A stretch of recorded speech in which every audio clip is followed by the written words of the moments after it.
ಸರ್ಕಾರದ ಸಂವಿಧಾನ ವಿರೋಧಿ ಪೌರತ್ವ ಮಸೂದೆ ವಿರೋಧಿಸಿ ಉಳ್ಳಾಲ ಮತ್ತು ಮುಡಿಪು ಬ್ಲಾಕ್ ಕಾಂಗ್ರೆಸ್ ಅಲ್ಪಸಂಖ್ಯಾತ ಘಟಕದ ವತಿಯಿಂದ ತೊಕ್ಕೋಟು ಬಸ್ ನಿಲ್ದಾಣದ ಬಳಿ ಸಾರ್ವಜನಿಕವಾಗಿ ಪ್ರತಿಭಟನೆ ನಡೆಯಿತು.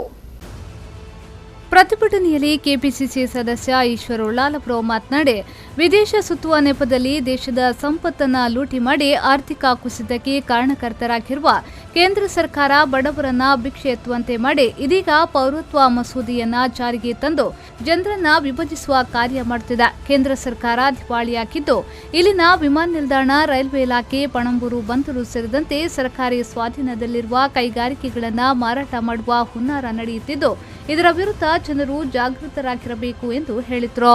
ದೇಶದ ಸ್ವಾತಂತ್ರ್ಯ ಏನು? ದೇಶದ ಸ್ವಾತಂತ್ರ್ಯ ಚಳವಳಿ ಭಾಗವಹಿಸಿದ್ದಾರೆ ಯಾರಾದ್ರೂ ಇದ್ದಾರಾ? ಯಾರಿಲ್ಲ. ಈ ದೇಶದ ಸ್ವಾತಂತ್ರ್ಯದ ಚಳವಳಿಯಲ್ಲಿ ಯಾರು ಕೂಡ ತ್ಯಾಗ ಮಾಡದವರು ಇವತ್ತು ದೇಶದ ಸಂವಿಧಾನವನ್ನು ತಿದ್ದುಪಡಿ ಮಾಡಲಿಕ್ಕೆ ಹೊರಟಿದ್ದಾರೆ ಅಲ್ವಾ ಇಬ್ರಾಹಿಂ ಅವರೇ? ಯಾರಾದ್ರೂ ಪ್ರಾಣ ತ್ಯಾಗವನ್ನು ಮಾಡಿದ್ದಾರಾ? ಇಲ್ಲ. ಆದ್ದರಿಂದ ಇವತ್ತು ಜನ ಜಾಗೃತರಾಗುವುದು ಅಗತ್ಯ. ಇವತ್ತು ನಮ್ಮ ದೇಶದ ಸರ್ಕಾರ ದಿವಾಳಿಯಾಗಿದೆ, ಆರ್ಥಿಕ ಪರಿಸ್ಥಿತಿ ಇಲ್ಲ ಅಂತ ಹೇಳಿದ್ರು.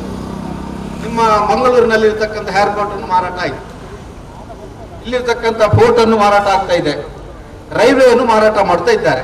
ಇನ್ನು ಯಾರನ್ನು ಮಾರಾಟ ಮಾಡ್ಲಿಕ್ಕೆ ಇರೋದು? ಇನ್ನು ನಮ್ಮನ್ನು ಮಾತ್ರ ಮಾರಾಟ ಮಾಡ್ಲಿಕ್ಕೆ ಇದೆ.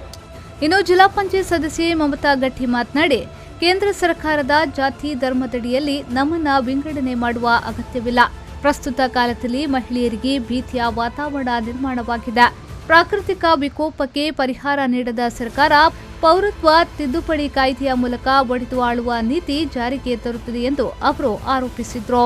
ಕೇಂದ್ರದಲ್ಲಿ ಬಿಜೆಪಿ ಸರ್ಕಾರ ಆಡಳಿತಕ್ಕೆ ಬಂದ ನಂತರ ಈ 7 ವರ್ಷಗಳ ಅವರ ಅವಧಿಯಲ್ಲಿ ದೇಶದಲ್ಲಿ ಬಹಳಷ್ಟು ಅನಾಹುತಗಳು, ಅನ್ಯಾಯಗಳು, ಜನರಿಗೆ ಬದುಕದಂತಹ ಪರಿಸ್ಥಿತಿ ಈ ದೇಶದಲ್ಲಿ ಬಂದೊದಗಿದೆ.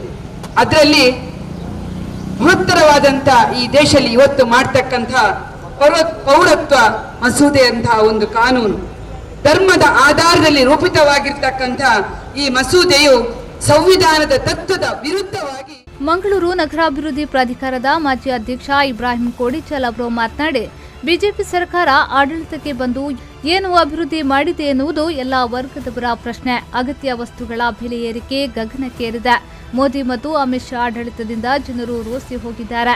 ದೇಶಕ್ಕೆ ಅಂಬೇಡ್ಕರ್ ನೀಡಿದ ಒಳ್ಳೆಯ ಸಂವಿಧಾನವನ್ನ ಅಮೆರಿಕ, ಚೈನಾ ಒಪ್ಪಿಕೊಂಡ್ರೂ ಭಾರತ ಒಪ್ಪುವುದಿಲ್ಲ. ಇದನ್ನೇ ತಿದ್ದುಪಡಿ ಮಾಡಿ ಧರ್ಮದಡಿಯಲ್ಲಿ ವಿಂಗಡಿಸಲು ಸರ್ಕಾರ ಹೊರಟಿದೆ ಎಂದು ಆಪಾದಿಸಿದರು.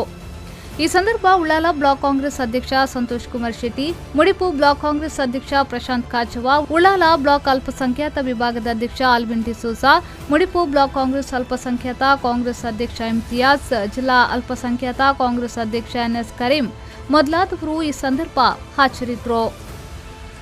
ಆರಿಫ್ ಕಲ್ಕಟ, ವಿ4 ನ್ಯೂಸ್ 24/7 ಉಳ್ಳಾಲ.